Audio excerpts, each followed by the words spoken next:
बिस्मिल्लाहिर्रहमानिर्रहीम। लखां ते करोड़ां दरूद हज़रत मुहम्मद सल्लल्लाहु अलैहि वसल्लम ते लखां सलाम उन्हां दी आल ते मेरे सजनों बेलियो मित्रों अस्सलाम वालेकुम। मैं तुहाडा अपना राणा शेरी तुहानूं अपने चैनल राणा शेरी माड़ व्लॉग ते खुश आमदीद कहंदा वां।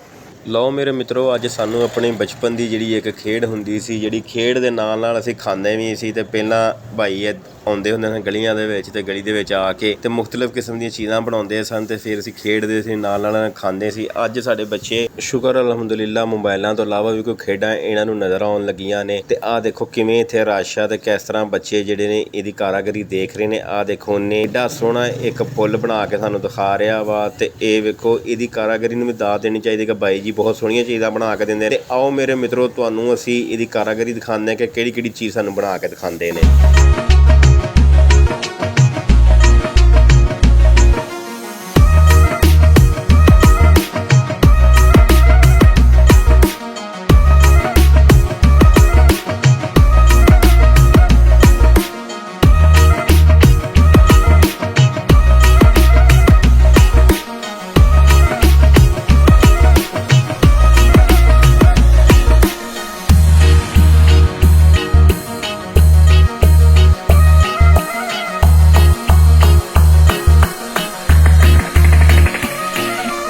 Young blood.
मेरे मित्रों बाई जी तो कमाल करी जाते, बहुत चीज़ां बना। आ जी मेरा गवांढी खलोता तो कहता मैनू भी बाई जी वीडियो च लवो, तो मैं कहा लो जनाब तुहानूं भी वीडियो में लै लैंदे आ। तो बहुत ज़्यादा खुश ने जी बच्चे ਇਹਦੀ ਕਾਰਾਗਰੀ देख के। ये यार ਇਹੋ ਜਿਹੇ ਜਿਹੜੇ ਕਾਰੀਗਰੀ ਹੈ, ਇਹੋ ਜਿਹੇ ਬੰਦੇ ਜਦੋਂ ਗਲੀ ਵਿੱਚ ਆਉਂਦੇ ਆ ਤੇ ਉਹਨਾਂ ਨੂੰ ਸਪੋਰਟ ਕਰਿਆ ਕਰੋ। ਤੇ ਕਿਆ ਕਿਆ ਚੀਜ਼ਾਂ ਇਹਨੇ ਸਾਨੂੰ ਬਣਾ ਕੇ ਦਿਖਾਈਆਂ। ਇਹਨੇ ਸਾਨੂੰ ਮੋਰ ਬਣਾ ਕੇ ਦਿਖਾਏ, ਚਿੜੀਆਂ ਬਣਾ ਕੇ ਦਿਖਾਈ, ਕਾਂ ਬਣਾ ਕੇ ਦਿਖਾਇਆ। ਆਹ ਦੇਖੋ ਇਹ ਹੁੱਕੇ ਬਣਾ ਕੇ ਦਿਖਾ ਰਿਹਾ, ਫੁੱਲ ਬਣਾ ਕੇ ਦਿਖਾ ਰਿਹਾ। ਤੇ ਇਹਦੀ ਜਿਹੜੀ ਆ ਮਾਸ਼ਾਅੱਲਾ ਕਾਰੀਗਰੀ ਬਹੁਤ ਜ਼ਬਰਦਸਤ ਆ। ਤੇ ਅਸੀਂ ਜਦੋਂ ਛੋਟੇ ਹੁੰਦੇ ਸੀ ਇਹੋ ਜਿਹੇ ਫੇਰੀ ਵਾਲੇ ਆਉਂਦੇ ਹੁੰਦੇ ਸੀ ਤੇ ਅਸੀਂ ਉਹਨਾਂ ਕੋਲੋਂ ਬਹੁਤ ਜ਼ਿਆਦਾ ਚੀਜ਼ਾਂ ਬਣਵਾਉਂਦੇ ਸੀ। ਤੇ ਆਹ ਦੇਖੋ ਮੇਰੇ ਪੰਜਾਬ ਦਾ ਵਿਰਸਾ ਹਜੇ ਵੀ ਜ਼ਿੰਦਾ ਵਾ। ਤੇ ਲਿੰਦੇ ਪੰਜਾਬ ਵਾਲਿਆਂ ਨੇ, ਚੜ੍ਹਦੇ ਪੰਜਾਬ ਵਾਲਿਆਂ ਨੂੰ ਦਿਖਾਇਆ ਕਿ ਸਾਡੇ ਵੀ ਇਲਾਕੇ ਦੇ ਵਿੱਚ ਸਾਡੇ ਹਜੇ ਵੀ ਇਹ ਰਵਾਇਤਾਂ ਕਾਇਮ ਨੇ। ਅਸੀਂ ਆਪਣਾ ਵਿਰਸਾ ਸਾਂਭ ਕੇ ਰੱਖਿਆ ਹੋਇਆ ਵਾ। ਤੇ ਇਹਨਾਂ ਬਾਈ ਨੇ ਸਾਡੇ ਪਿੰਡ ਮੜ੍ਹ ਬਲੋਚਾਂ ਵਿੱਚ ਆ ਕੇ ਪੂਰੀਆਂ ਰੌਣਕਾਂ ਲਾ ਦਿੱਤੀਆਂ। ਜਿੰਨਾ ਮਾਲ ਬਣਾ ਕੇ ਆਏ ਸੀ ਸਾਰਾ ਇਹਨਾਂ ਦਾ ਸੇਲ ਹੋ ਗਿਆ। ਤੇ ਮੈਂ ਵੀ ਆਪਣੇ ਬੱਚਿਆਂ ਵਾਸਤੇ 3-4 ਚੀਜ਼ਾਂ ਬਣਵਾਈਆਂ ਤੇ ਮਾਸ਼ਾਅੱਲਾ ਬੜੀਆਂ ਪਿਆਰੀਆਂ ਪਿਆਰੀਆਂ ਚੀਜ਼ਾਂ ਇਹਨਾਂ ਸਾਨੂੰ ਬਣਾ ਕੇ ਦਿੱਤੀਆਂ। ਯਾਰ ਇਹੋ ਜਿਹੇ ਜਿਹੜੇ ਲੋਕ ਹੁੰਦੇ ਇਹਨਾਂ ਨੂੰ ਸਪੋਰਟ ਕਰਿਆ ਕਰੋ, ਕਿਉਂਕਿ ਇਹ ਸਾਡਾ ਵਿਰਸਾ ਲੈ ਕੇ ਫਿਰ ਰਹੇ ਨੇ ਜੀ। ਕੈਸੀ ਲੱਗੀ ਮੇਰੀ ਵੀਡੀਓ ਮੈਨੂੰ ਕਮੈਂਟ ਬਾਕਸ ਵਿੱਚ ਜਾ ਕੇ ਲਾਜ਼ਮੀ ਦੱਸਿਓ। ਤੇ ਮੇਰੇ ਚੈਨਲ ਰਾਣਾ ਸ਼ੇਰੀ ਮਾੜ ਵਲੌਗ ਨੂੰ ਸਬਸਕ੍ਰਾਈਬ ਕਰੋ। ਤੁਹਾਡਾ ਬਹੁਤ ਜ਼ਿਆਦਾ ਸ਼ੁਕਰੀਆ ਵੀਡੀਓ ਦੇਖਣ ਦਾ।